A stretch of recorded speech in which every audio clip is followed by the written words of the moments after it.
This is the Sunday stream opening song because the other song is copyrighted. La la la la la la la la la la la. Oh look, here comes Dog Cat Fox. Hi, Sky. Good morning, everyone, and welcome to the Sunday stream. The stream I do on Sundays because Sunday is the day to stream on Sundays. Hope you're all doing well on this beautiful Sunday morning. It's a beautiful day. I don't know. It's a beautiful day in the neighborhood. A beautiful day for a beauty. Would you be mine? Could you be mine? Yes, we're back once again for a beautiful Sunday stream with all of you beautiful people. And what beautiful people are joining me on this beautiful Sunday for this beautiful Sunday stream? Keeverdam, good morning. Noah Asensio, Plague, Trucker, Zach, Twisted Skipster, Old Guy Gamer. Who else is here? Shadowclaw, Ryan R, Somnamnul Nation. Good morning, good morning. And before I get into things otherwise, guys, at the top of the chat box, there's a link to a fundraiser for our friends Satsu 2 Cents and his family Squishy and his daughter Aaliyah. And we are, I just checked it a second ago. Somebody, some anonymous person, once again, or in addition to, because I can't tell who's who, obviously, donated a ridiculous amount of money to help out Satsu. And I can't tell you how, just as his friend, how grateful I am for your generosity. We're just a couple $100 away from being done with it and getting them whole again. Like I said previously, I can't give out all the details. It's not exactly anything scandalous, but it's not my story to tell. Short version is, Satsu and his family were footed with a bill for someone else's irresponsibility. And so they had to cover this or else face further complications that would cost more money than the actual amount they were charged. And it's just a big mess and totally undo anything on their part for it having happened. So if you have a couple of bucks to spare, we're almost there. That rhymed, didn't mean to, but there you go. Take a look at that.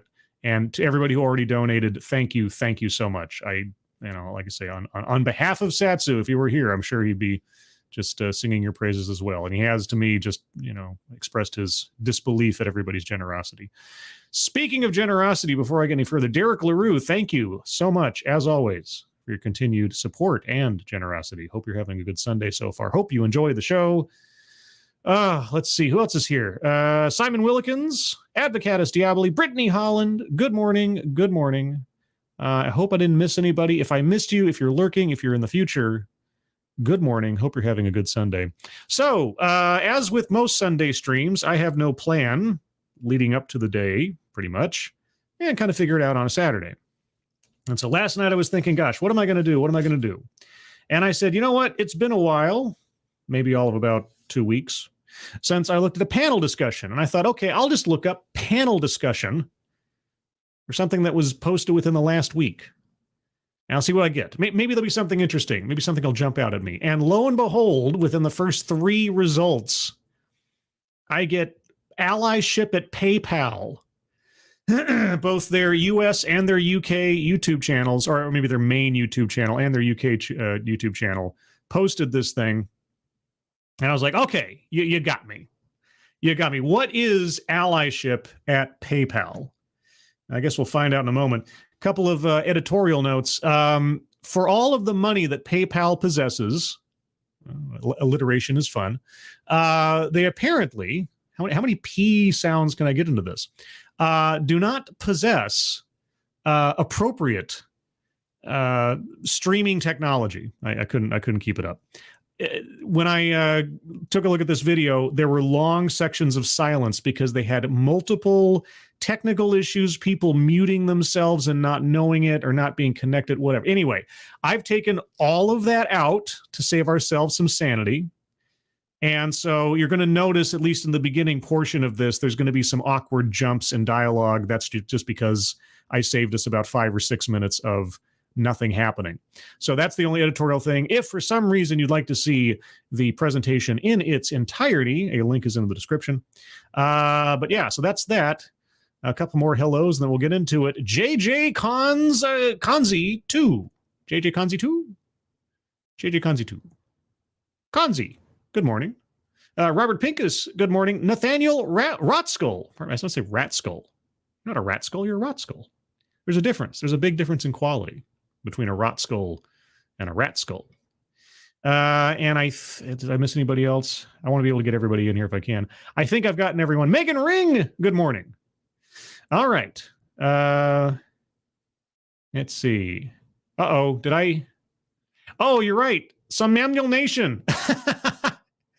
Allyship at Pal Pal. I assume a typo. Yes, that was a typo. Can I edit that now, or can I have to wait until the stream's over with? Oh boy, that was a typo. Can I update that now? I can. Okay, well, if you refresh your screen right now, purportedly it will be corrected. Jesus, that's what I get for putting this together late on a Saturday night and with my mind in other places. So there you go. Allyship at PayPal, not the off-brand service Pal Pal. Pal Pal, I'm not quite sure what that is.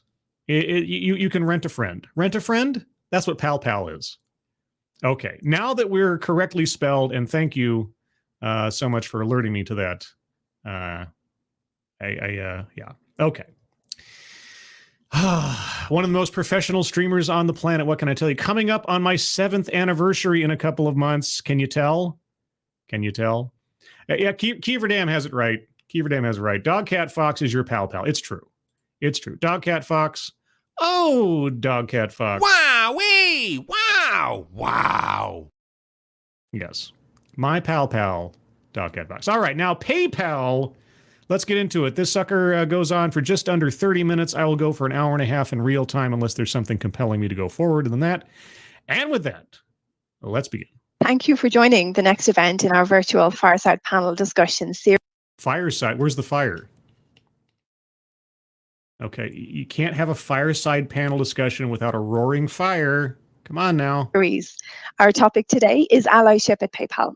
My name is Eva Mahoney and I lead university recruiting and programming for PayPal in Europe, and I use the pronouns she, her. Oh, well, I appreciate you telling me that, because I'm going to be referring to you when you're not around. I might. I usually say our speaker. Right? I try to keep neutral references most of the times with the subjects in these videos. I say our speaker, our author. You know, just to sort of as a separation from the person and the ideas that they are espousing. That's kind of the thinking there. But either way, okay, I know your pronouns now. The session today is geared towards students and recent grads with an interest in this topic, and we are absolutely thrilled to welcome you all today. Students and recent grads. Okay, interesting. Bridget, good morning. And Grand Inquisitor Tyr Alexander, good morning. Our panel is comprised of 2 incredible PayPal leaders, so we're really excited and looking forward to this discussion. Please join me in welcoming Colin Monks, Director of Global Merchant Account Support. Global Merchant Account Support, okay. Colin uses the pronouns he, him. Oh, thank goodness I know that now. And Robert Zapla-Sherman, Integrated Marketing Lead for our DH market. Okay, so Director of Global Merchant Account Support, Integrated Marketing Lead, DEATCH. Okay. In focus. Okay, so for those of you listening at home, there's a card on the screen now. In focus today, why does pride matter to me? Pride and allyship intersectionality. Oh boy. Advice I would give to my younger self by Yahoo. And why PayPal does allyship so well. Got a question? Add it to the chat window and we will respond to you after the session. Oh boy.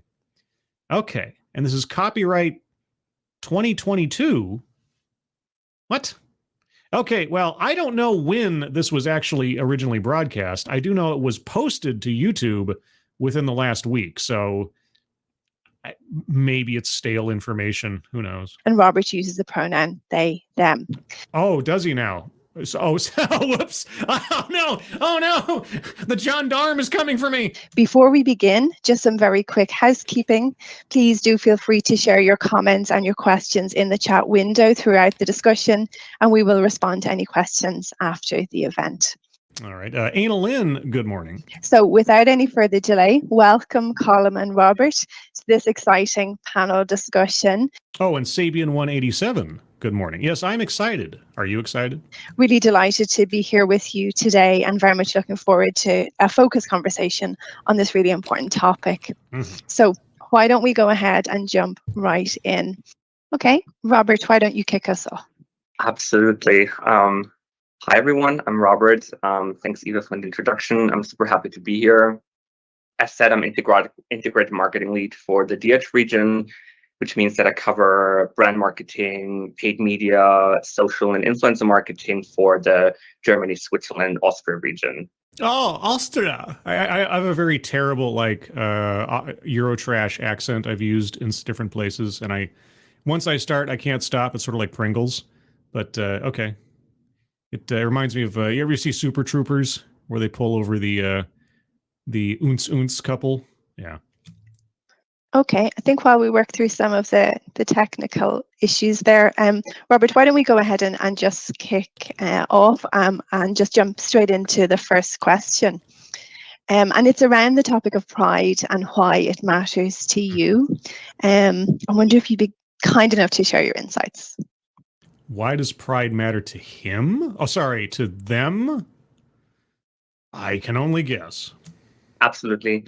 I think pride in itself needs to be looked at from a variety of angles. First and foremost, from a language point of view, it means consciousness of one's own dignity, and it's a feeling of respect for yourself, but also deserving to be respected by others. So, no, it's specifically for non-straight public relations, let's say, at this point. It's a social activist movement to make non-straight lifestyles normalized. Just on a basic level. That's all it's been, right? And to a certain extent, it's been perfectly fine in the sense of actually trying to attain equal rights under the law, especially in marriage, insurance, other things that, count partners and couples and spouses as they would if they were straight. All that stuff is fine. But it's focused specifically on a category of demographic. That's what it is. But I mean, for you personally, I mean, if that's what it means to you, okay. So in that respect, pride means to me personally that I can be who I am and support others in being able to be who they are and express that as well. And on the other hand, why do you need a social movement to do that at this point, though? I mean, country by country, you're going to find different situations culturally, legally, and so on, obviously. But in most Western countries now, why is the social movement still necessary? Why does a whole month have to be dedicated to it? You don't normalize something and make it no big deal by making it a big deal all the time. That's the part I've never quite understood. There's got to be a point of equilibrium, right? Where, yes, a certain demographic has been mistreated or, underserved by the law for a period of time, and then they're not. And then if you want people to not think of it as a big deal, you don't make it a big deal anymore. It's just whatever. I don't know. My articulation is obviously failing me this morning. I want the world, my environment, your environment, our environment, to support that and celebrate that as well. That to me is pride. And it's also visibility. It's a chance to not having to hide yourself throughout the journey of your life, not at work, not at home, not at school or university, not in your circle of friends, and not when you walk down the streets. And while I know and acknowledge that we're not there yet everywhere in the world, and likely due to certain religious doctrines, we never will be, but yeah. I believe that with me and with everyone who can show up unapologetically, collectively, we can make a difference in someone else's life and help them simply be who they are and who they want to be by showing up. And that we can be proud of. And that's also pride for me. What if my personal life isn't anybody's business in the workplace? All right. What if I don't want to be seen as a demographic, but as an individual? I don't know what our speaker thinks about anything else, but there's these, like I said, there's some kind of balance that has to be struck between living your life as you want and or being forced to be an activist or required to or something. I don't know. Like I say, my words fail me this morning. Really I interesting. think we might have lost Colin. Sure, absolutely. I think he's going to rejoin us when his connection is back up. So we'll just continue on ahead. And I wanted to kind of dovetail that into the topic of pride and allyship and the intersectionality piece, which I know is a topic that is likely to resonate hugely with this audience.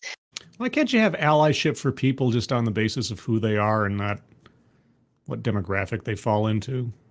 Because the title of this, allyship at PayPal or whatever, I thought, okay. But now it's pride and allyship. So an entire swath of the population is excluded from this consideration.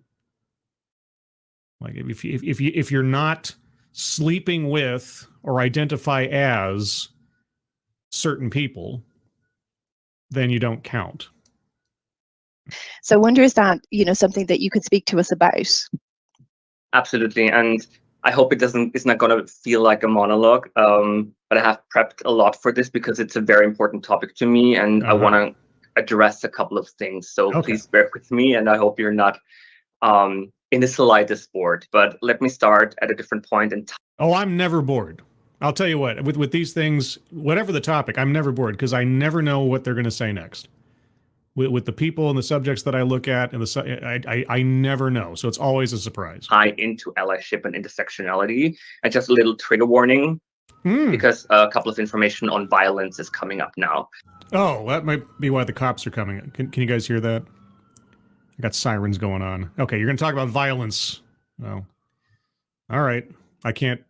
Somehow I'll have to survive. So 90% of hate crimes in Germany are unreported. Then how do you know? 90% of hate crimes in Germany are unreported. So is that just like what? Okay, so the 10% aren't. That's not 100%. That's 10% of the 90% that you don't. Okay. And just in Berlin, which is celebrated as one of the most open-minded cities in the world, anti-LGBTQ plus hate crimes rose by 17% year over year. How do you know? I mean, well, obviously it's got to be. It's risen by 200% year over year. It's just that 130% aren't reported, right? In the US, 71% of Black adults or someone they know or care about have experienced gun violence in their lifetimes. Yeah, no, I can believe that. And who's pulling the trigger most of the time?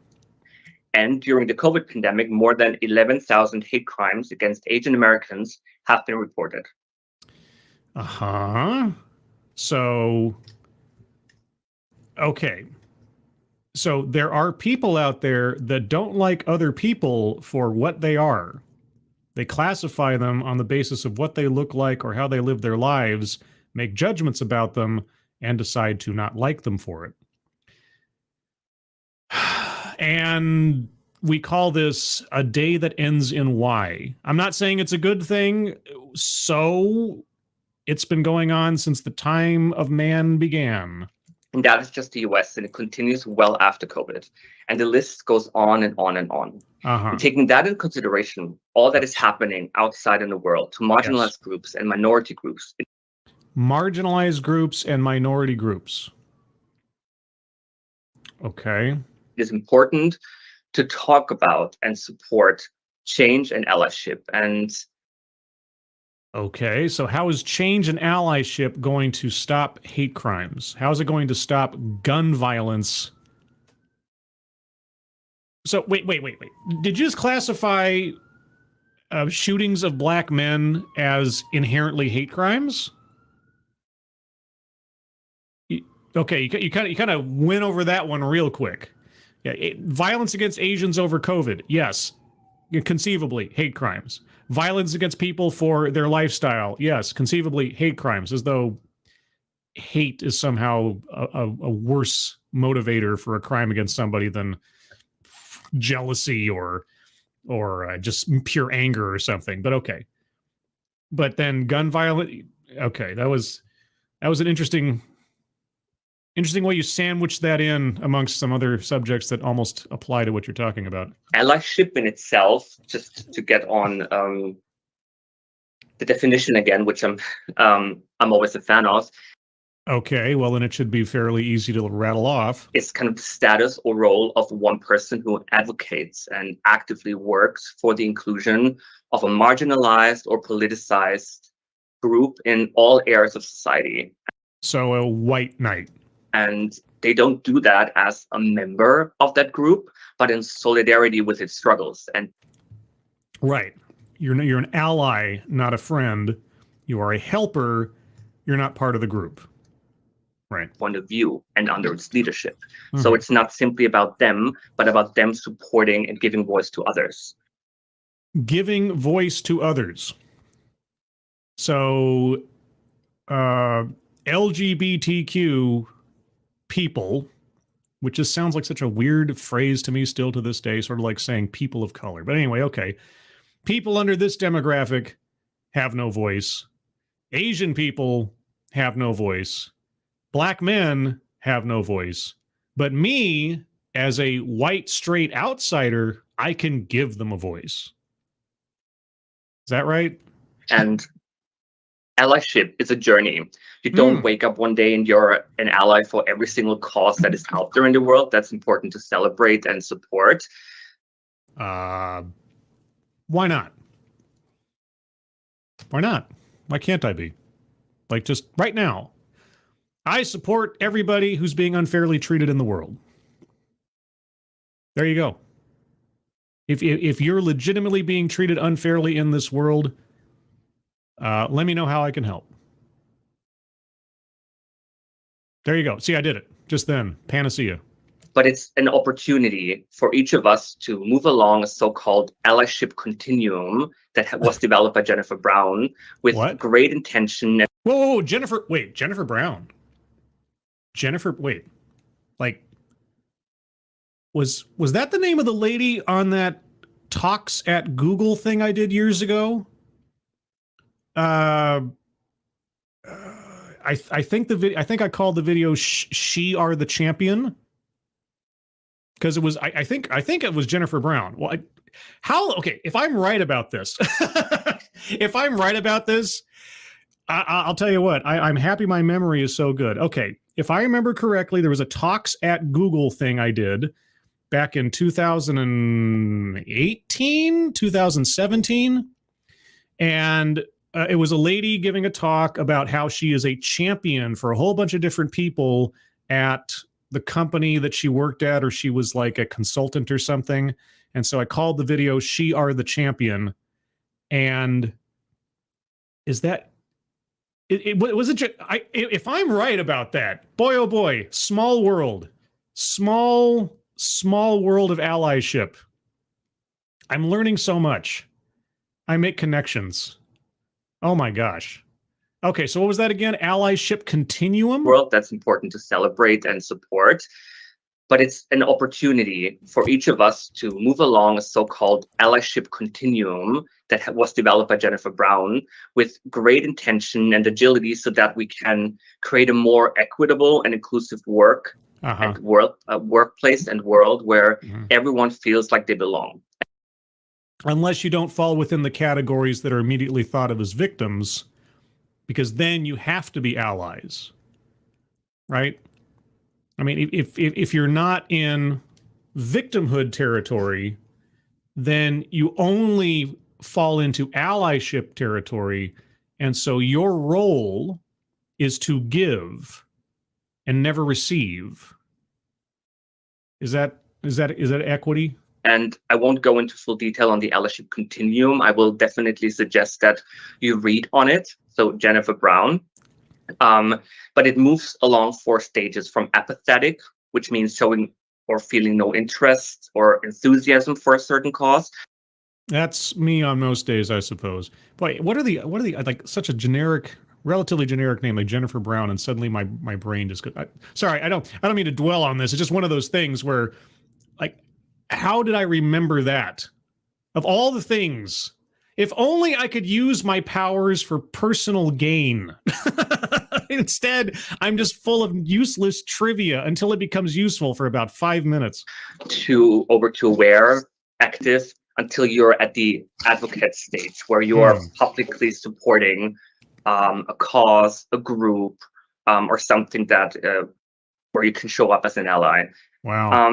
And that ties into intersectionality, because intersectionality is acknowledging that everyone has their own individual, unique experiences of discrimination and oppression.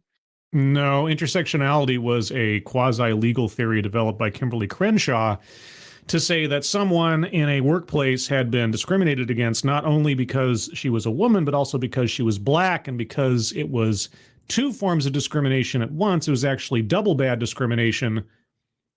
And actually, it was all developed out of critical race theory. But that's a longer story, and I hate to sound like an armchair expert. I'm not, but I know a little bit more than our speaker.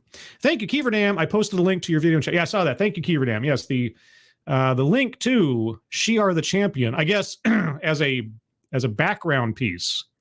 Granted that this is the same Jennifer Brown. I assume so, but you never know. It is a relatively generic name.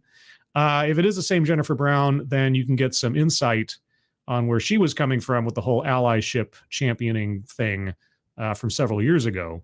And I guess she's still moving along. I don't think I've looked at anything from her since then. So there you go. Thank you, Keeverdam. Appreciate it. Oh, let me click that there. Okay. Where were we? And we must consider everything and anything that can marginalize people. It's gender, ethnicity, class, sexual orientation. Well, it was developed specifically to try to contextualize the experience of black women originally. That's where it came from originally. It's been expanded over time to be an umbrella term for a whole bunch of different things, but yeah, its origins were very specific. Ability and so much more. But, and I think that's very important, intersectionality is not a synonym for diversity. No, it's not. It's the theory that you can take multiple different elements and say someone is more victimized by society than someone who has fewer of those elements or not those specific elements. I've often described it as taking a bunch of molehills and turning them into a volcano. And it's not looking to construct a hierarchy of inequality. It most certainly is. It most certainly is. If you go back to Occupy Wall Street and the progressive stack, that was the theory of intersectionality at work in society. That depending on the various elements of your makeup, your gender, your race, your ethnicity, whether you were disabled or not, on and on and on, the more checkboxes you could have on the victimhood scorecard, that set a hierarchy. And literally, and I know I use that word is taken, used far too often, but literally using that scorecard, they would decide who got to hold the microphone first or have the talking stick or whatever at those Occupy Wall Street meetings. Okay. If you had more check boxes on your card than somebody else, you got to speak first. It created a hierarchy of victimization. Intersectionality certainly is a hierarchy of victimization. Because if someone is only a black woman, but somebody over here is a black woman who's also gay, well then who's the bigger victim under society? Come on. And it's not about pitting different people or groups against each other. Yes, it is. It most certainly is. There are those that are more victimized than others. right? As a straight white male, I'm pretty sure, given my previous investigations or whatever, I would not be considered someone who is suffering all that much under the intersectional theory of the world. And therefore, I'm not a victim, but somebody else is. So I don't have any right to complain, but they have all the rights to complain. And I have to be an ally to them because they can't be an ally to me because I don't need allies because I'm not marginalized. Come on.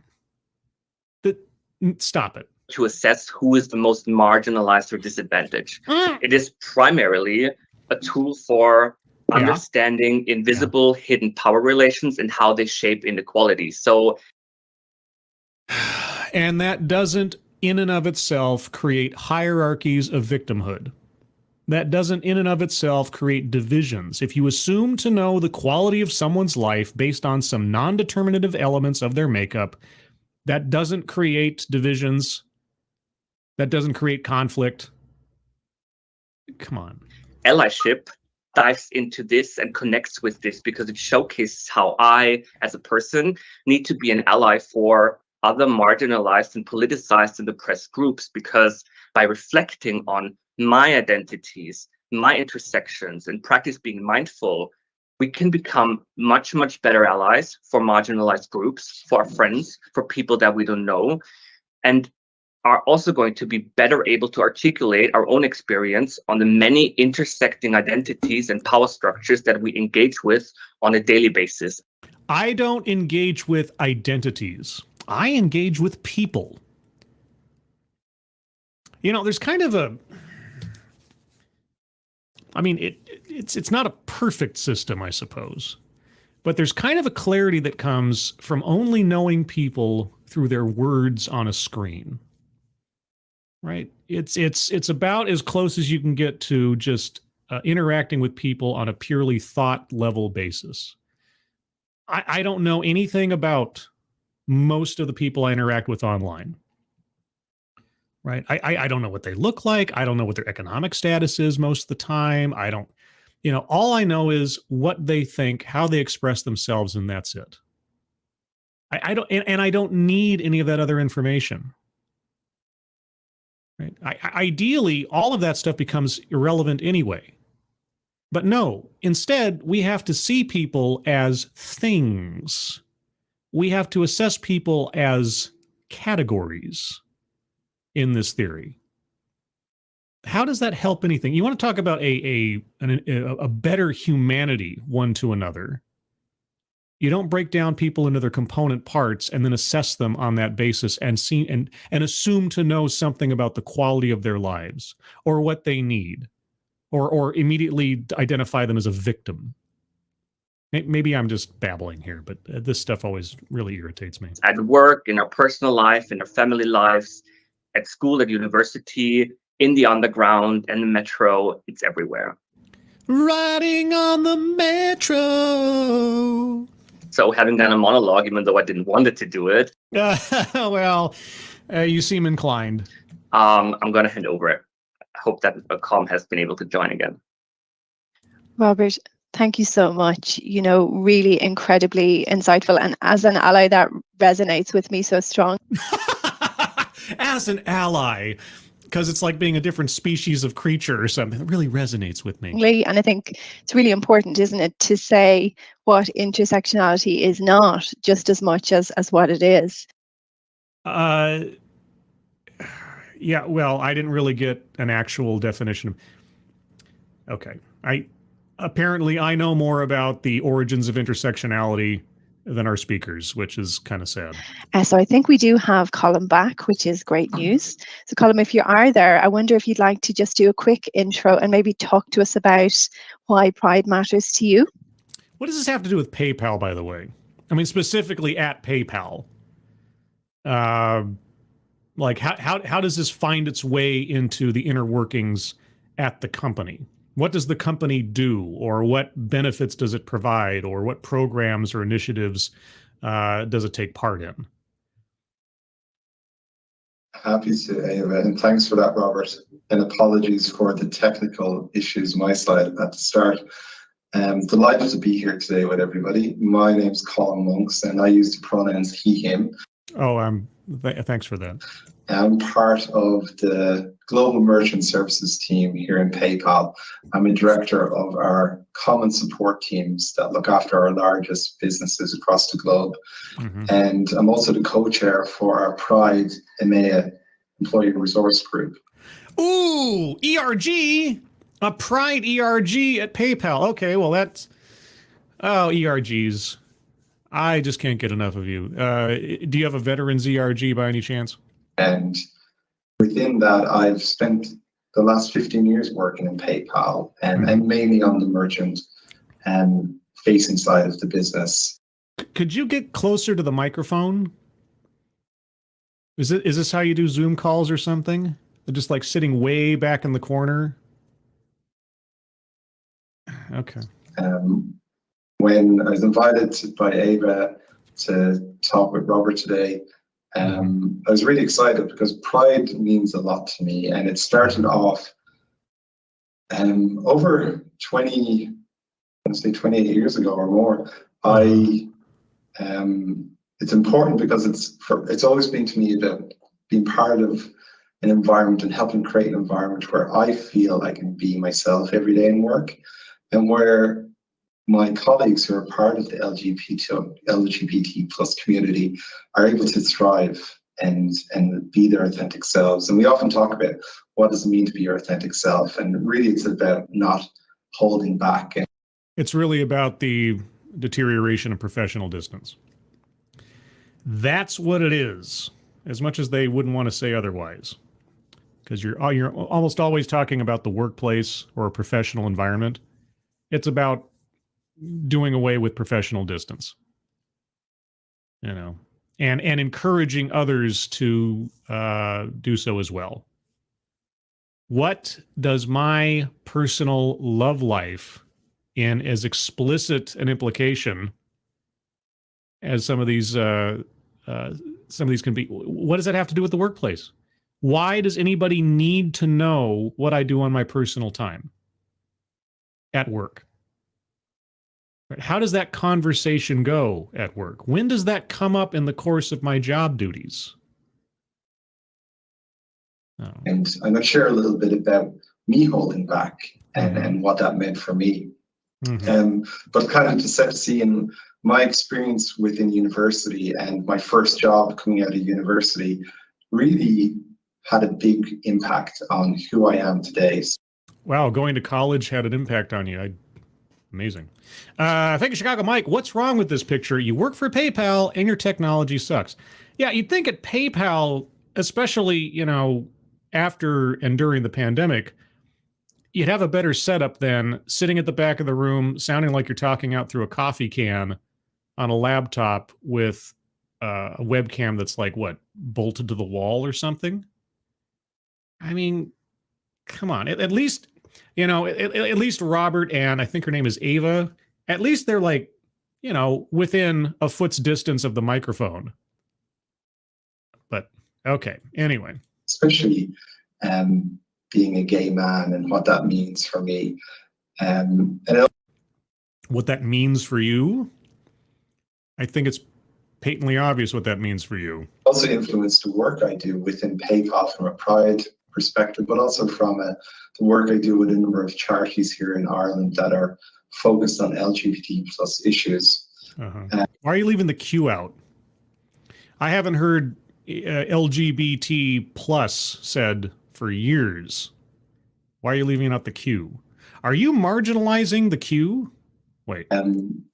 So I suppose setting the scene and giving away my age a little bit, I started university in 1998. It's quite a while ago. But if you think about 1998 in Ireland, where I live, it was only 5 years before that homosexuality was decriminalized. And I remember watching the news at 9 p.m. at night when homosexuality was decriminalized. I remember some very not nice comments being said about it at the time. Wow, can you imagine that? A country that's been legally discriminating against people for their sexuality for generations and generations. There's some portion of the population that wouldn't like change. So It wasn't that long ago, really, especially from my experience. Mm-hmm. And so when I joined university and started university in 1998, I became the treasurer for the LGBT Society, as it was called back then, in Ireland's largest university. Well, I was the president of the bondage club at my university. So I stepped from it, stepped out very visibly, very active in the community, the LGBT community. Mm-hmm. And it was a really exciting time, that period of time from 1998 to 2001 when I was in UCD was really exciting. It was a time of change, but shortly after I left university, I went and took a job in East Asia. Was this supposed to be an autobiographical introduction?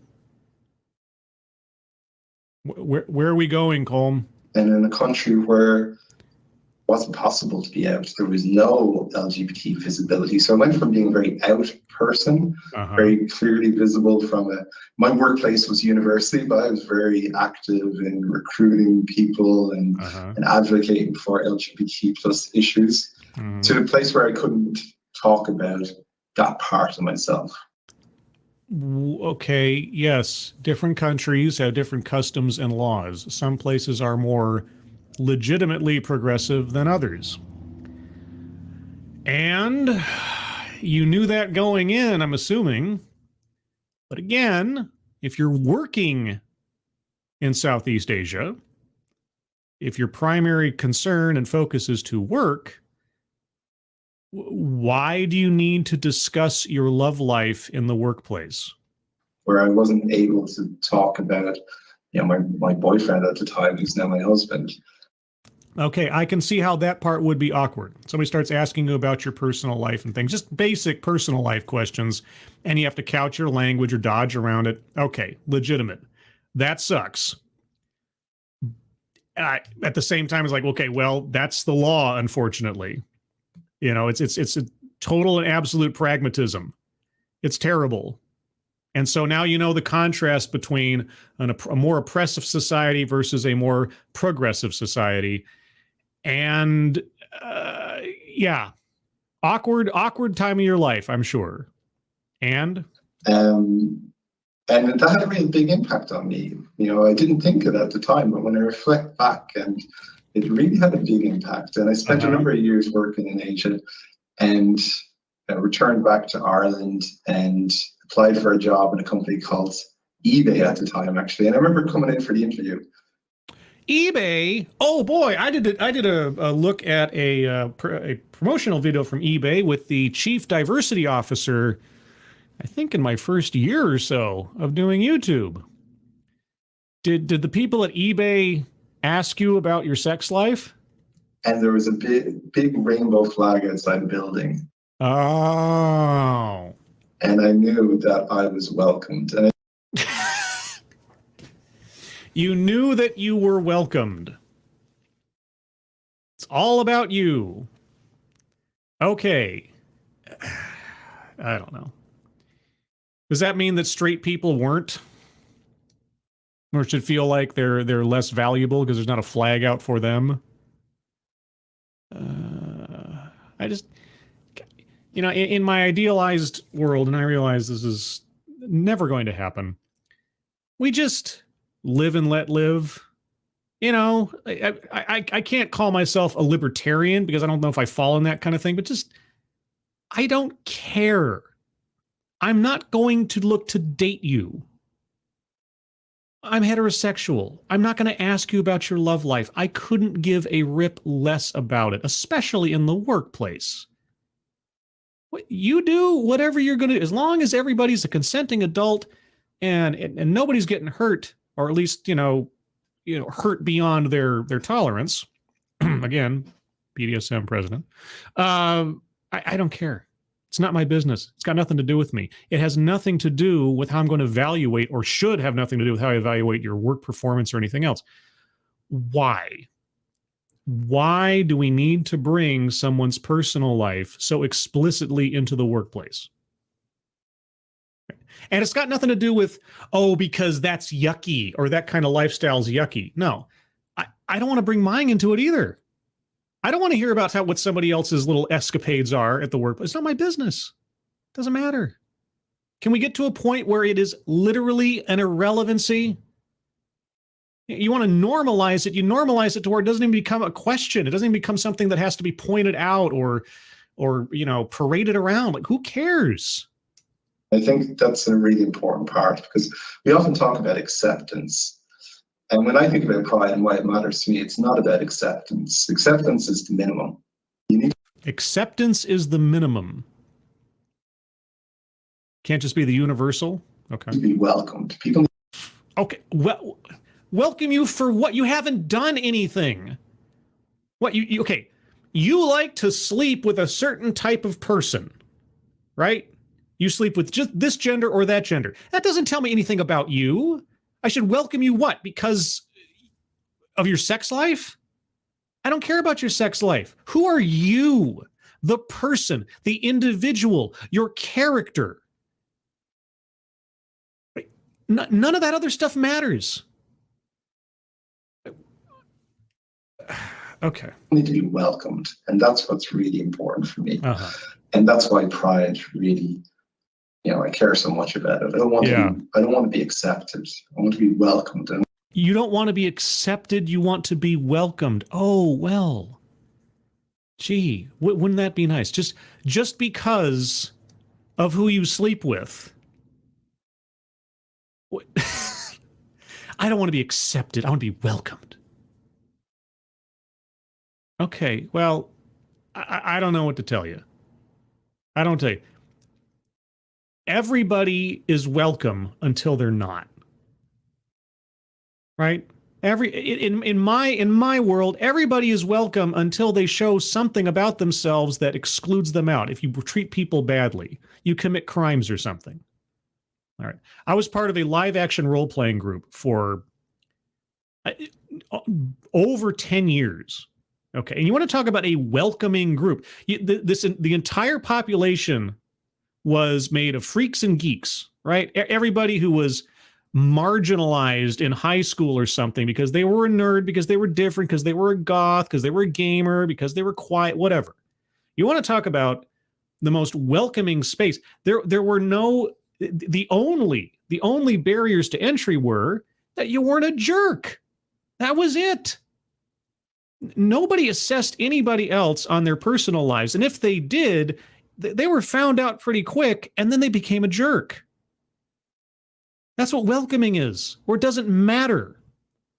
That I don't care about what you're doing. I don't care about your love life or anything else. Are you treating people well? Do you come in good faith and operate in that same way to everyone else? That's it. That's the only barrier for entry. And in my idealized world, I know, again, I'm being a complete naive idiot here. That's how it should be. You don't want to be accepted. You want to be welcomed. Oh, well, as though you're owed something. For what? I'm getting all mixed up here. So mixed up. I want people who are part of the LGBT plus community to be welcomed in the workplace. And how does that conversation go in the workplace? You walk through the door, right? You walk into eBay. You see the flag. You walk into eBay. Do they ask you about your sex life? Do you just start rattling off your latest escapades to somebody? Right? I mean, is it any more complicated than I have a boyfriend, right? Or I have a husband? Does it for anybody else, for anybody who's straight, does it or should it ever become any more complicated than that? Who cares? I don't care. I know. I'm living in a dream world. I know. Not every country is like this. I realize places are still moving towards better ways of dealing with their populations, legally and otherwise. But man, this stuff just really irritates me. That's, I'm so privileged to work with somebody like Robert who shares his passion as well. Oh yeah, he does. Okay. That's it. Thanks a million, Colm. Thank you for sharing, your personal story and for being so candid with it. Well, I mean, that's really necessary, isn't it? I have to be candid. Everybody has to be very, very authentic, transparent. Sorry, I've been babbling a bit. Let me get some comments out of here. Advocast Daily. But if that were the case, Scribe, they couldn't celebrate themselves for being so welcoming. I guess. Let's see. Jamie Jam. Scribe is such a pioneer. Yes. Just like Davy Crockett. He was a pioneer, wasn't he? I think. King of the Wild Frontier. J-Man, same thing about me. I will not discuss how I enjoy sex with my wife. I will not inquire how you enjoy sex with your partner. I don't care. Yeah. I don't care. Now, admittedly, maybe I'm just in the minority. If somebody in casual conversation at the workplace mentions that they have a husband, and I'm talking to a man, or a wife, and I'm talking to a woman, I don't care. Just what? So what? That's really should be the attitude. I wish that would be the attitude about all this stuff. So what? Big deal. Tell me something about you, right? Like your race, your ethnicity, your religion, who you sleep. I don't care. It has nothing to do with me. It doesn't tell me anything about you, the person. Right? You could list off all the abstract attributes in the world, and I would still have absolutely no idea who you are. And you could apply those things to any random person on the planet, and they may ring true, and I still would not know anything about them. Don't always just, anyway. Taking us back to your university days. So maybe just building on that theme, then can we double click on the topic of advice that you would have given to your younger self? Oh boy. Is that something that you would have any thoughts on? Will I take that one first? Yeah. And then hand over to you, Robert. I think my advice really resonated with what Robert was talking about around intersectionality and what it is and what it isn't, and allyship. Okay, tell us what intersectionality is, because the first guy, he gave the modified, I guess, definition of it. And the advice I would give to my younger self. Why is the camera not on the speaker? Would be to take it easy. Okay. I would say not to rush into things, and to be a bit more patient. Are you going to give us any context for that one? Take it easy. Don't rush into things. Be more patient. Okay. I mean, that's probably generic advice that could rightfully apply to anybody. Okay. Good. Yay. I was definitely not patient as a younger person. Most younger people aren't. Still working on it. Haven't perfected that. I suppose for me, it's because I found it all very easy. I came out at 15 to a lot of friends, 16 to most people, became treasurer of an LGBT society in Ireland's largest university. Yeah. And what I really would tell myself, it's not that easy for everyone. You're right. You're right. Everybody's life experiences are different. Even people who have the same attributes attached to them. That's why you don't assess someone's quality of life just based on identities. You see? Do you see the lesson in your own example? And I really didn't get that back then. Yeah, so intersectionality kind of falls apart right there, doesn't it? Doesn't it? You can't assume to know something about someone just based on an adjective. And even though it's visible, I thought being visible was enough. But actually, what I really could have done a lot better was realize that other people had it a lot more difficult than I had it. And I just ran ahead and I really didn't think about the challenges that other people had in coming out and being themselves and dealing with family and all those challenges, just because I had it really so, say easy at that time. Oh, yeah, so again, everybody's different, even if they share the same adjective. Wow. So how does okay. With that knowledge, with that lived experience, how does intersectionality apply? What if you took somebody who had all the same descriptors as you, all right, white, male, Irish, gay. Let's just take those four. White, male, Irish, gay. All right. What do you know about another person who possesses those four attributes? What does intersectionality tell you about that other person's lived experience before you've even met them? Does it, what? You know, compared to you who possess all those four elements to someone else, what can you know for nothing? You can't know anything. It all falls apart, doesn't it? The circle cannot hold. And as I gained experience and I learned from other people over the years, and I think, working in a place like PayPal really helps, like with that, is that understanding drove me to really work with LGBT charities. I work every Thursday with a young trans group where we talk about challenges people face, and it's not just trans people.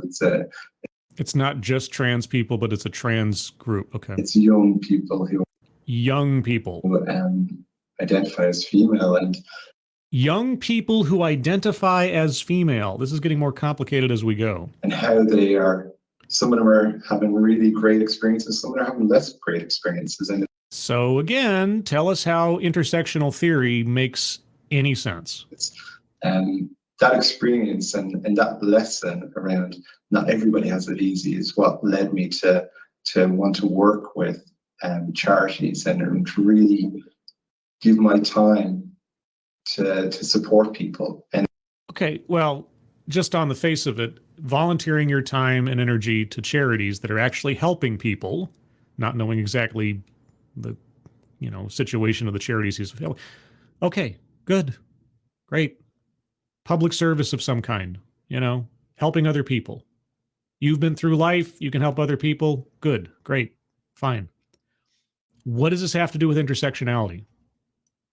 What does any of what you've described have to do with intersectional theory?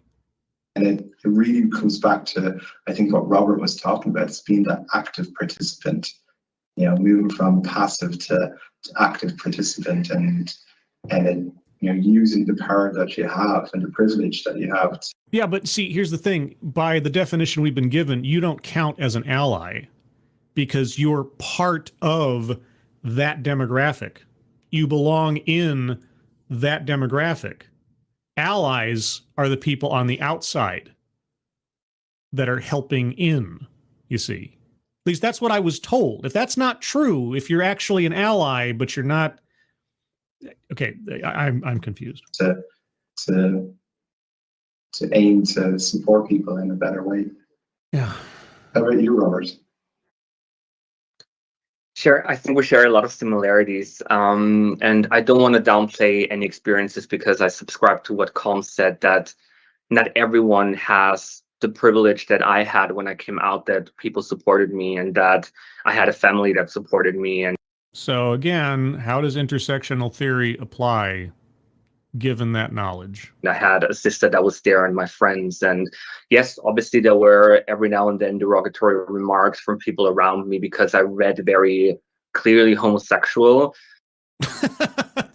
Okay, if you say so. But I never felt that I needed to hide it, and I know and understand that as a privilege.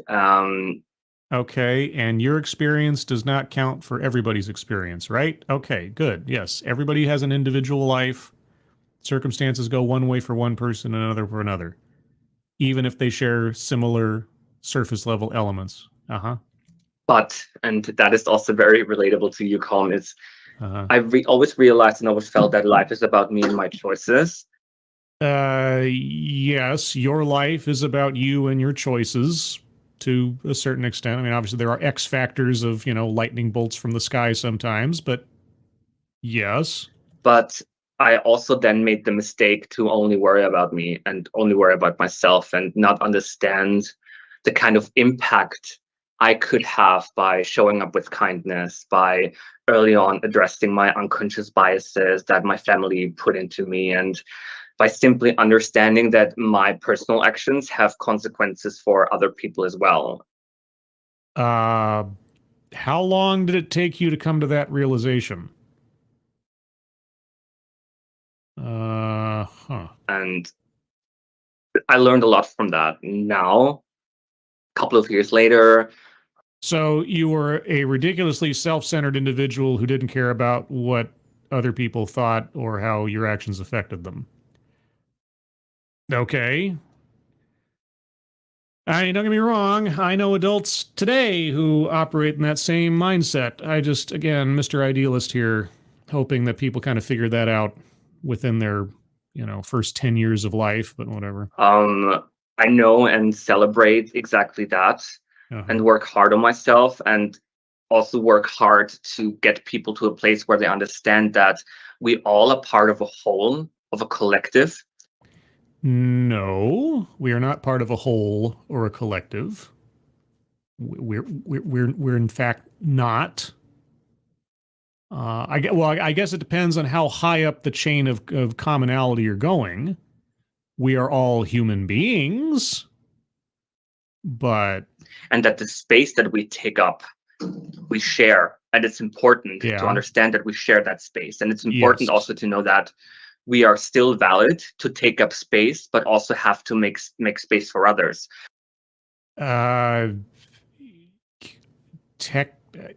Ideally, I guess. What are you talking about? So I make it my personal task or personal mission to open up space for others. And what does that look like? What do you mean? Give them a chance to blossom and grow without always having to take up the spotlight. So understanding life is not me, but us. So there are elements of your presentation so far that kind of belie that statement, but okay, it's not just you, it's about us. Okay. And otherwise we don't go anywhere, and we don't get anywhere, and we will always kind of move in the same circle and move in our same bubble, and we do not change anything. And I don't want to come to a point where we forget to acknowledge the people that came before us, who fought for us being able to lead the lives that we do now. And what does that look like? You're wandering, Robert. You're wandering. And I understand that I need to do the same for the next generation, and they for the next. And that's kind of. And how does that manifest? Give me an example. I'm always asking for active examples. Give me an example of what you mean. Like on the ground at PayPal, what does that look like? Because this is supposed to be about allyship at PayPal. We haven't heard much of anything about PayPal so far. So how do you implement this philosophy into the workplace? Within your role as marketing lead, integrated marketing lead, how does that come about? Can we get something that tells us about how this all comes down to a work life at PayPal? What I've learned throughout my life and what I taught myself. It kind of resonates, Robert, with our leadership principles, and I think that's something so important in PayPal. Okay, finally, something about PayPal. Leadership principles, all right? And one thing I love about PayPal is our leadership principles, and one of our leadership principles are about how we talk to each other, the language we use, and then what we expect from each other, and it's for every employee in PayPal. And such as? One of those leadership principles is around creating an enduring impact, and creating, I think you said enduring impact. I'm hearing that word a lot more lately. I don't know if it's just something that's kind of gone over my head in previous years or something, but impact, like global impact executive. I'm hearing that kind of title be used a lot more. Impact. Building the next generation. And that's exactly what you talked about there, Robert. And that resonates not only in our business operations, but in how we treat each other. How? No, what do you do? What does it mean to be a leader that brings impact through the language that, why do I bother asking these questions? It's just manifesting my frustrations. Absolutely. Yeah. And it is really true, isn't it? It was certainly for me, like every day is a school day, and it's got to be about the collective. It's got to be about the collective. And it's very much sort of a journey of learning and evolution. And actually, Colin, you mentioned a point that brings us really nicely to, the next topic on our agenda, which is why PayPal does allyship so well. Oh, okay. So you don't have a long way to go at PayPal. You already do it well. Okay, why does PayPal do allyship well? Finally, we're over halfway through this thing. Tell me, why does PayPal do allyship so well? I'm not sure, Robert or Colin, which one of you would like to take that, but I think it's an important topic to maybe just explore a little bit. Okay. Colin, do you want to go first? Absolutely, and I'll hand over to you, Robert. And it's a topic that's really dear to my heart because it's your entire identity. Jumping back maybe 5-6 years ago, we hosted our first Pride Ally event in EMEA. Pride Ally event. Okay, so if I'm remembering this correctly, all the allies are straight, right? And I was the speaker at the event, and I was sharing my personal story. I was sharing, coming out as a young person. I gave a brief version today about moving to East Asia and having to go back in the closet and come back out of the closet like so many people do. I think 60+% of people when they leave university find themselves going back into the closet when they go back into the workplace, and that was my experience. Okay, what's the difference? Okay, I'm sure there is, and I'm sure somebody could explain it to me. What's the difference between, quote unquote, going back in the closet and just not bringing up your sex life? Because if being in a situation where your sex life is irrelevant and perhaps inappropriate to discuss, then I guess every day I went to work for the last 15, 20 years, I've had my heterosexuality in the closet. Not by choice, but because of requirements. And I did my whole talk at the Ally launch of the Ally program here, and I thought I made it really funny. I thought I was like making good, trying to keep it upbeat as well. And I only realized how impactful it was when our vice president who introduced me got back up on stage after me and was crying, and I was like, ooh. Didn't intend to do that. Didn't intend to make people cry, but it was obviously impactful, and I think that's what PayPal does really well for an allyship program. They do really well because they'll cry over you.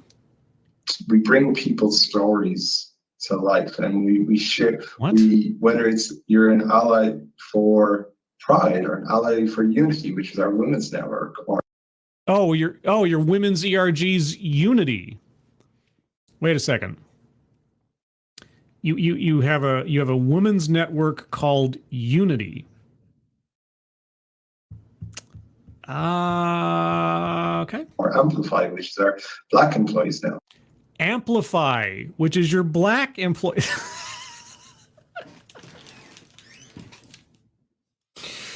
You can't talk for yourselves, so we're going to allow you to amplify. We're all about unity, so here's a gender-specific network. It's just... Okay. Or whatever it may be, we're bringing in people to share their stories. Is someone's skin color a story? Is someone's gender a story? Well, listen to what you've just done. You've whittled down employees to the barest level of common denominator. In one instance, gender. In one instance, race. And you assume what about people that possess those attributes? And you gather them up into little groups because they need to be in groups together because... See what I'm talking about with like normalizing and making relevant what should be irrelevant, and perpetuating this division, perpetuating this categorization of people, making assumptions about what they need or how they are, or what their life is like, or so on and so forth. Why not just have an initiative that is open to all employees for whatever it is that these ERGs are supposed to do individually? You want to talk about welcoming? You want to play up the fact that PayPal is a welcoming environment that has specialized groups divided on the basis of things that say nothing about a person. And a categorization of people between allies and what? The needy? How would you classify the people that the allies are helping? Or that they're allies too? They need help? Welcoming. Impact. Okay. Because that's what really we connect with. That's what really drives the human connection, and why our allyship program is so good in PayPal. It's, I'm an ally for... You know why it's so good at PayPal? Because you are being served. You have been categorized as being in a demographic that needs help.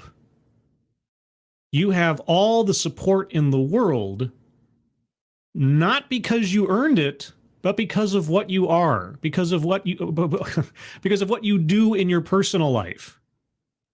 That's it. Of course it's good for you. You're getting all the support in the world.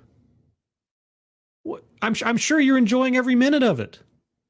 Being glorified for no particular reason at your workplace for something that says nothing about your work ability, about your character. Yeah, it's great. Right? If I could walk into a building and be celebrated and just cried over and just fawned over because I wear glasses, oh, golly gee, I would love I would love the allyship program at that company. All I got to do is show up with my glasses on and I get all this attention, I get all this praise, I get all this, oh my gosh. Wow. Unity. I actively work as part of our women's network and our Black employees network. And so in those instances, you would be an ally because you're not obviously part of those demographics. Okay, so now you're an ally. Okay. And multiple other employee resource groups. And I think, and I've colleagues and friends in many different companies, but it's one thing I'm really proud about what we do really well here in PayPal. And I mentioned our leadership principles, but yes. Overall, how the values we have as a company, one of the most important ones is inclusion. One of our most important values at PayPal is inclusion. Now let me tell you about our gender and racial specific ERGs.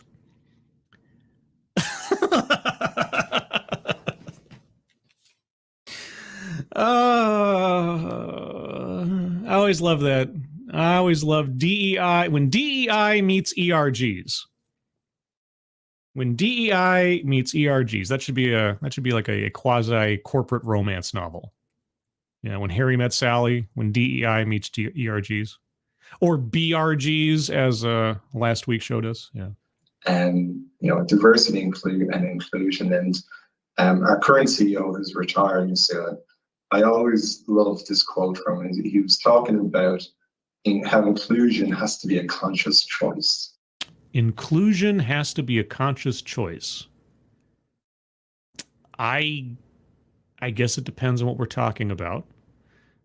Is divvying people up into ERGs on the basis of non-determinative factors, is that a conscious choice, or is that just like some kind of accident? You just don't happen to be inclusive. Diversity happens. We're a global company. We bring in people. We've got people from all over the world, all different backgrounds. But to be inclusive, yeah, that's different. I suppose if you say so. Tell me again about your ERGs. That's about being intentional and thoughtful. Yes. And what Robert talked earlier about that community, that we need to share a space. We all have an opportunity to have space, but we got to make space for people too.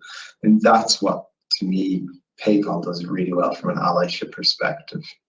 What special space does one demographic need over another?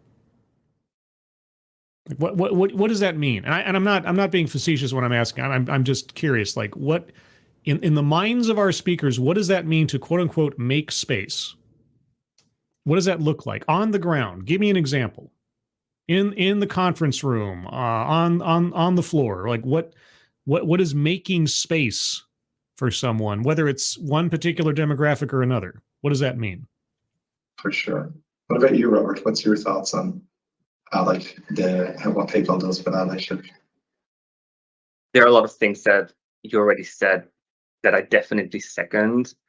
Okay, then can we move on? I've worked in a lot of different settings and environments, but PayPal, and maybe that's also why it's the company that I've been with the longest, because it's an active choice. It's working at PayPal's an active choice? I mean, I guess I'm assuming you could quit at any time, right? It's the first company in my journey that allowed me to fully show up with 100% being myself, bringing my identity, my beliefs, and my values into work, and also being able to kind of guide and shift the way we develop ourselves further, using gender inclusive language in our marketing assets and everything that we're currently doing. And it's really important to me. And gender inclusive language in your marketing. Okay, and what is that? I know I keep asking the same question. I keep asking for examples. Like, give me compare and contrast. At previous company X, things were like this, but at PayPal they're like this. Can we get something like that? Right? Just a side by side. At company X, I was either not able and or not allowed to do this, but at PayPal I can do this. Something like that. I have little hope we're going to get that, but I always want that kind of detail. Because I'm being seen, but I also know that I create work that reflects on other people as well and helps them to be seen and helps them to kind of be seen, create an emotional connection towards a brand. And that's important for me. But also when you spoke about the employee resource groups, that's an internal thing, because we have these groups and they're wonderful, but I think it's also important to say that in these groups, we don't just sit around and talk about stories and backgrounds. But that's what they're there for. We actively tackle biases. We actively educate each other about what to assume about someone on the basis of their gender or their race. And if allies can join in, heritage and history, and that is what makes PayPal such a special company, because it feels rooted in its values and feels authentic and real, and that's what keeps me here, basically, because I feel that I'm learning more. I'm learning to dissect my biases. I'm learning to grow, and I'm learning to be able to communicate with so many different people and become an ally for them. Why do you need ERGs? Why do you need to put people into cubby holes? What do ERGs do? Right? They are company groups on company time to do what? As I've said countless times before, whenever I hear a list of ERGs from a company, invariably they will list a veterans group. And out of all the other groups that they list, 9 times out of 10, it's the only group where I could kind of see some utility to that. Because being a veteran is a mark of someone's merit, a mark of someone's sacrifice. Whereas almost all the other ERGs listed have nothing to do with anything that says anything about the individuals involved. So what do your ERGs do? You don't just sit around and talk about backgrounds or stories, but then you just said you learned so much about people and their experiences. Okay. On their journey, but also get them to become an ally for me. Whoa. Wait, back up. What was that? Hold on. I'm learning more. I'm learning to dissect my biases. I'm learning to grow, and I'm learning to be able to communicate with so many different people and become an ally for them on their journey, but also get them to become an ally for me. And that's what I really, really love about it. And that's what's really, really special. You need help. An ally for me. It's not just about me, it's about us. But it is about me because I need them to be an ally for me. I've been an ally for you, so now it's your turn to pay me back. It's not about me, it's about us. It's fantastic. Thank you so much, Robert. I don't know. I understand that no man is an island, as it's said. But I kind of value in myself, and I certainly try to promote it in others, as much personal independence as possible, in all avenues, financially, emotionally, so on and so forth. Everybody needs other people, right? You can't operate completely solo, I don't think. But I don't know. I make a conscious effort. I make an intentional effort that the impact that I have on the people around me is one in which where I am not a burden, that I am not being needy, that I can take care of myself. Now, of course, if I hit a situation where I'm incapable of taking care of myself, like a physical injury or something, okay, well, that's where, things tend to play out. But I tell you what, even if so, I would be working as hard as I possibly could to either regain or create a new kind of independence for myself that I was of less a burden, less a worry, less a drag on anybody else around me than I absolutely had to be. And so the idea that I need allies, like, why? If I'm going to be an ally for you, I need you to be an ally for me. Sounds so transactional. Sounds so, I guess that makes sense for PayPal, huh? Sounds so cold. It doesn't sound friendly. Sounds obligatory. I don't know. I think, the thing that I like about PayPal is just that it's not just words on a wall, and it's part of the reason that we're here today. Well, I would love to hear some action. Mentioning ERGs is one thing, but I'd actually like to hear specifically, what does any of this have to do with the day-to-day operations at PayPal? What happens on the ground, on the floor, in the conference room? Give me an example.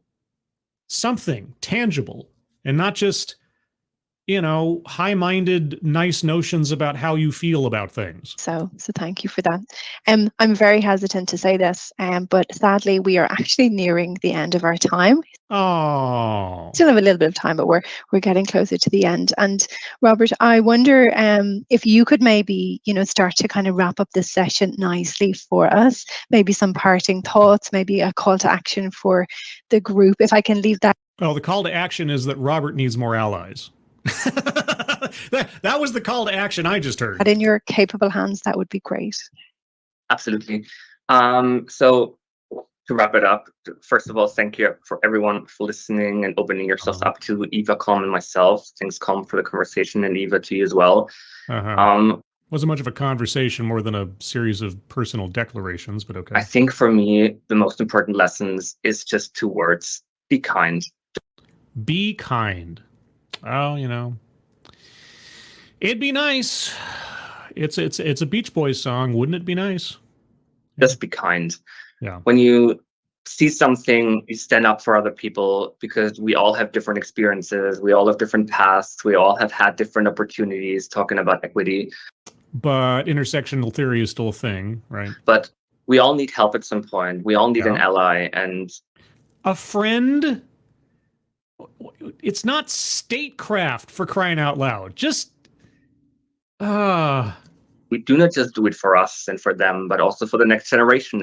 No, you do it for you. Just told us you do it for you. You're an ally so you can get allies. On a pragmatic sort of creating a support system level, I guess I can see it. Sounds very mercenary, but I get it, right? I understand. But come on, as I said, to show them that they're valid, their experiences are valid, and that they have people out there that look out for them, and that they have a friend, even if it's just in Oh, a friend. Okay, well, now we're getting to different territory here. We've gone from allies now to a friend. That's different. passersby. You don't need to just stand up for your friends. You need to stand up for a cause and for something you believe in. And I think that's what allyship is about. And I hope that the conversation today helped you along the line a bit. Not really. That it? Fantastic. Thanks, Robert. Colin, Yeah, any kind fantastic. of parting thoughts? Yeah. I just, like Robert said, I'd love that. Be kind, Oh my and gosh. think about where you can move on the allyship continuum and make a difference. And like I said, from the lesson I learned was everybody's in a different place, and just because where you are might be great, other people are in a very different place, and that ability to be kind and be an ally can make a difference for somebody. Ally, friend, etc. Yeah. Well said. Thanks, Colin. So, Robert and Colin, a massive thank you for your time today. I learned really incredible conversation, and it wasn't a conversation. Just so sort of uplifting and inspiring. And thank you for everything that you both do every day. What do we didn't even find out what they do. We got their job titles. We didn't hear about what they do. At PayPal, at least. And to everybody who's joined us on the call, we really hope that you enjoyed it. We will be in touch to respond to any of the questions or comments that have been submitted in the chat window. Okay. And we really look forward to seeing you at our next virtual event. So thank you, everybody, and bye-bye. Okay. That's when you hit the close button. There you go. Obviously, I had hoped for something more insightful as to actual what goes on at PayPal. Aside from ERGs and a rainbow flag hanging outside of the entrance, I don't know that I heard anything specific about PayPal. Oh, wait, sorry, their leadership value is inclusion. Now let me introduce you to our ERGs. Also, we have a flag out front that glorifies a specific category of persons in the world. But we're inclusive. Okay, well, you roll the dice, you takes what you get. I put in panel discussion. This is what I chose. And we're almost exactly at an hour and a half. But I'll take a second here to see what you guys have to say. Scanner Daffley, oh no, I feel that was very informative and explains why dealing with them is excruciating. I have PayPal. I use it very sparingly. I don't use it on a regular basis. It's for like very specific situations. So fortunately, thus far, I haven't had any problems that I know of, right? Because you never know with these companies and how they secure your information or anything. Jaeger Pony, the smell of their own farts that they were sniffing must have been overpowering. I'm surprised they managed to stay conscious. Well, like I said, now I'll just repeat it for the sake of repeating it. The one part of it that just amazed me the most was just the absolute lack of self-awareness when it came down to what they were saying about intersectionality, but then also saying that their situation wasn't the same as other people's situations. What else is intersectionality at this point except assuming to know something about the quality of someone's existence on the basis of high-level attributes?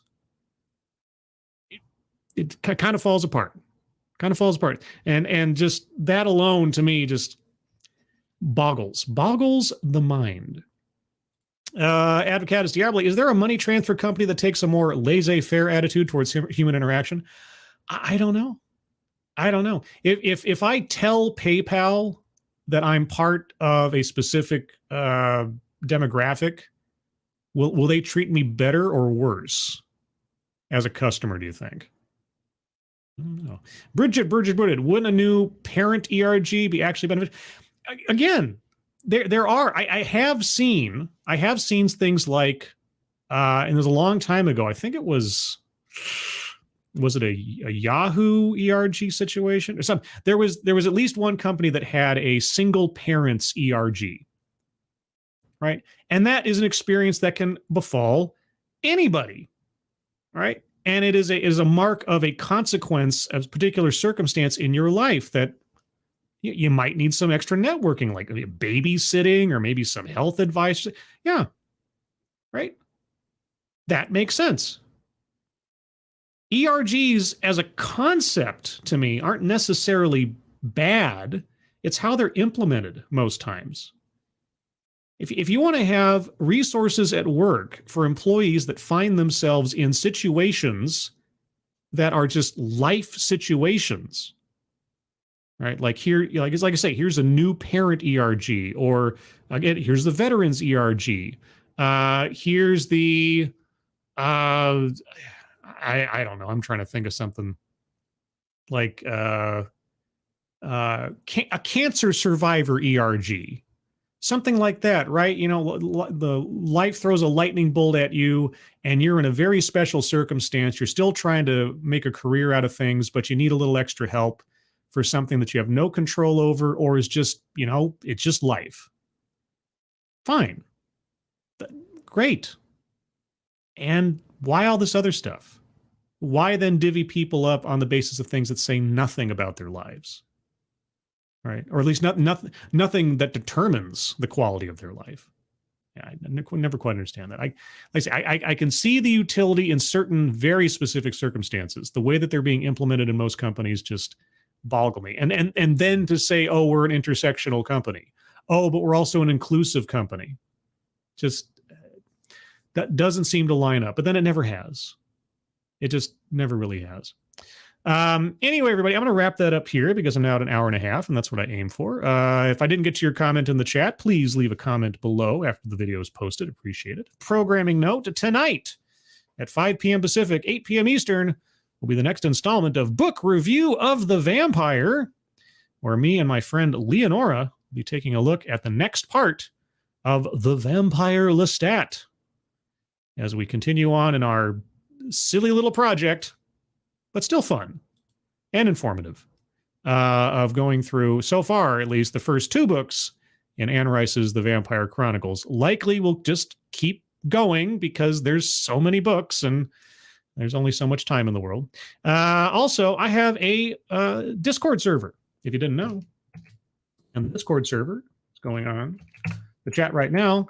If you click on that link, you'll find yourself on the landing channel called Say Hello. And in addition to saying hello, if you'd like to join the Discord server, you just have to say the secret word. And today's secret word is intersection. Yes, intersection. Just say hello and intersection, and I and the moderators will know that you watch the show. And then you can become a member of the Discord server. Also, one more reminder at the top of the chat box. Oh my gosh! Holy cats, guys, we are $75 away. $75 away from making Satsu and his family whole on this ridiculous thing that befell them. Holy cow. Everybody who donated in the last hour and a half, thank you so much. I'll read those names that I can see that have been chosen to me. Marianne Madunik, if I'm saying that correctly. I hope I'm saying it correctly. Lee Cottrell, Jessica Chappell. Who else? Devontae Williamson, Nicholas Crowell, Matthew McBride, Alexander Williams, Daniel Wah, Shannon Allen, Keeve Erdam, Jennifer McKidd, Nicholas Crowell again, William Moore, Massive Dynamics, John Miller, Robert Doe, Alexander Williams again, Pissed Off Shih Tzu, Weebo Jones, Stuart Sopko. Everybody, thank you so much for your generosity. We're almost there. Appreciate it. If you haven't already done so, please share that link out on social media. Very, very much appreciated. And hopefully we can wrap that up soon and get Satsu and his family back on track. With that, everybody, thank you so much for joining me today. Hope you enjoyed the show. Moderators, thank you for keeping an eye on things, even though everyone here is so well behaved, so insightful, so thoughtful, so clever, so generous, that you have very little to do. Everybody, who donated specifically to Satsu and his family. Thank you so much. To me as well. Thank you so much for your generosity. Really do appreciate it. With that, everyone, I hope you have a good rest of your Sunday, a good rest of your weekend. I hope the week ahead of you is fun and lighthearted and low stress. And I hope you're all safe and well. If you are not well, please get well soon. And I will see you on the next one. Take care. Bye-bye.